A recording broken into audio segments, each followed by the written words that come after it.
ఇట్లా మీడియాతో ఆడుకుంటాం ఫేమస్ ఫేమస్ అని చెప్తేనే మొన్న ఒక ఆగస్ట్ లో ఒక వీకెండ్ నన్ను ఆడుకున్నారు మీడియాలో. అవునన్నా దీంట్లో అది ఉండాలి కదా డెఫినెట్ గా, అది ఉండకపోతే అలాగే సార్.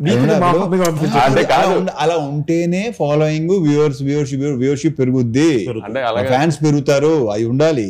మరి ఏ స్థాయికి ఆడుకున్నారంటే నేను ఇంకా అసలు ఆస్తులు అమ్ముకుని దుబాయ్ వెళ్ళిపోయానని. నాకు అర్థం కాలేదు, ఆస్తులు అమ్ముకునే అంత బ్యాడ్ పొజిషన్ లో ఉంటే దుబాయ్ ఎలా వెళ్తారో నాకు లాజిక్ అర్థం కాల. దుబాయ్ ఏదో పెద్ద ఏదో పల్లెటూరు లాగా అక్కడికి బాధపడుతున్నారు. వాళ్ళ రియాక్షన్ లాజిక్ అసలు ఉంటుందా? అదే కదా సింపుల్. అన్నట్టు రిచ్ బాధపడతారు కూడా, రిచ్ బాధపడడానికి కూడా రిచ్గా వెళ్ళారు వంశీ గారు.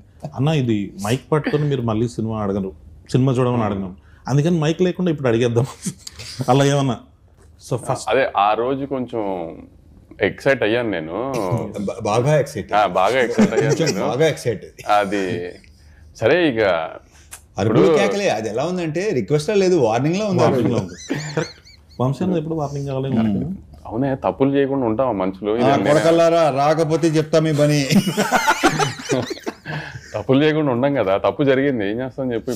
ఇప్పుడు నేనైనా ఎన్టీఆర్ గారు అయినా ఇప్పుడు ఒక ఆదిత్య చోప్రా అని ఒక పెద్ద మనిషిని యశ్వరాజ్ నమ్మాము.